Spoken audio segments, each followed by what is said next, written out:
that most psychopaths are not convicted criminals but function normally in society. We also found that psychopaths tend to gravitate towards highly paid professions, such as the legal profession and, oh dear, us, filmmakers. Queen Elizabeth and Prince Philip have traditionally been presented to the public as role models for the rest of society. But why? Certainly, I mean, Philip's been in half the beds of England, including two of his wife's close family. But, Who? Do you want me to say that? Or Yes, go on. Princess Margaret and Princess Alexander. Stop it. I don't think that she was somebody who was a kind of would have wanted to marry a psychopath. I think she must have got a very nasty shock when she found out quite how unpleasant he is.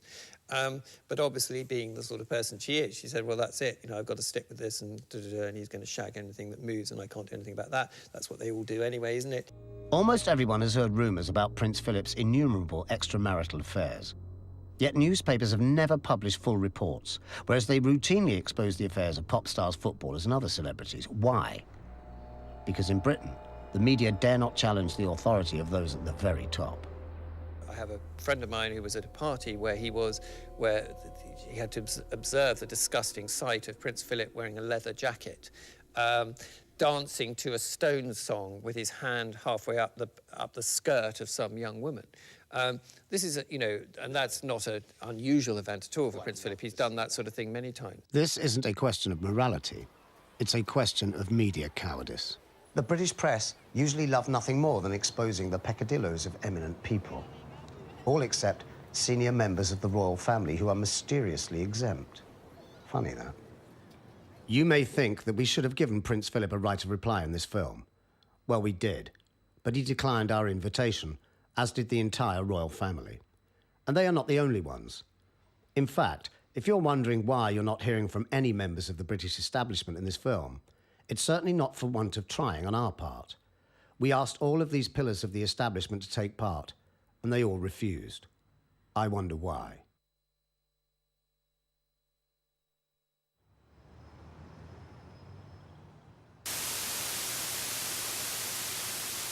What you are seeing is what the CCTV camera at the entrance to the Armour Tunnel was recording at the time of the crash. Nothing. Because it was switched off, even though it was usually switched on 24 hours a day. Was that just another coincidence? Or something more sinister? Well, you do ask a good question. You say, how is it that every single traffic camera in that tunnel was switched off or not working? Even though no cameras recorded the crash, it is beyond doubt that a white Fiat Uno collided with Dodi and Diana's car in the tunnel and contributed to their deaths. The French police tried to deny its existence at first, but too many eyewitnesses saw it, and paintwork from a white Fiat Uno was found on the Mercedes, where the two cars had collided. So, who was driving it? Suspicions fell on James Anderson, a photographer with connections to the Secret Services. He had been following Dodi and Diana earlier in the month during their holiday in the Mediterranean, but he was not amongst the paparazzi who were waiting outside the Paris Ritz on the night of the crash. Anderson was a millionaire paparazzo, a very well-known member of the paparazzi on the continent, made a great deal of money out of royal pictures, lived in some style in the French countryside. He told police that he wasn't in Paris on the night of the crash, but gave two completely different accounts of where he had been. His wife and son also gave him contradictory alibis. Privately, he told friends that he had been there in the tunnel in Paris that night. Crucially, Anderson owned a white Fiat Uno. It was said of this Fiat Uno that it was up on chocks and didn't work. Well, that appears to be untrue, too. It was driven many hundreds of miles around the French countryside. So the whole question of the Fiat Uno and who was driving it, which was, of course, absolutely crucial, totally crucial to the investigation, has never been resolved. And you have to say, why? In May 2000, Anderson's body was found in a blazing car in woodland near Montpellier. In a Ministry of Defence field, shooting range field, in a car which was burned out and locked, but no keys were in the car or in his pocket. And the police claimed he committed suicide.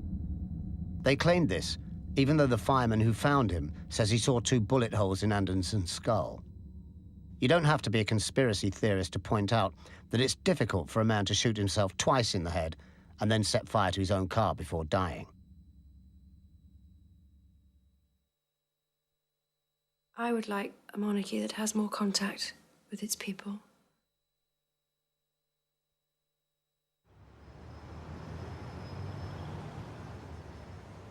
By the end of the inquest, so much suspicious evidence had been heard that the establishment coroner could take no chances. So he prevented the jury even considering murder as an option. His summing up lasted almost 3 days, during which he continually distorted the evidence, ignored much of the eyewitness evidence, and tried to convince the jury that the crash was nothing more than an accident.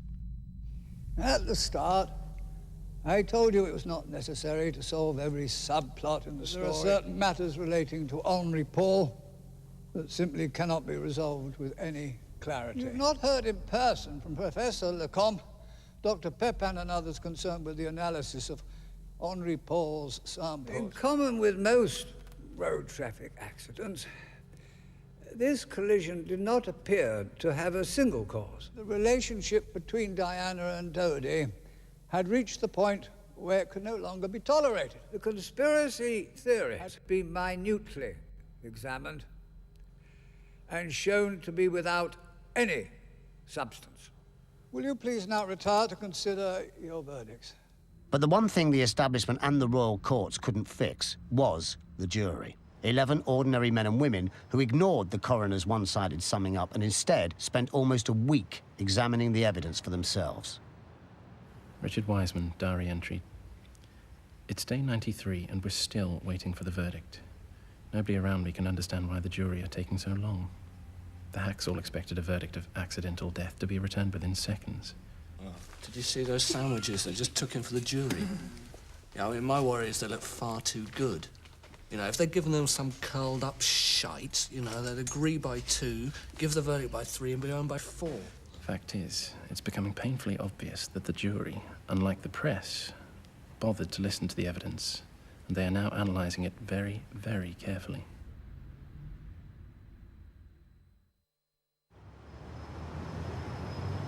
A year after the inquest into the deaths of Princess Diana and Dodi Al-Fayed, we asked a cross-section of ordinary people what the jury's verdict was. Accidental death? Purely an accident. It was accident. Was it accidental? Accidental death. It was an accident. Accidental death, I believe. It was an accident.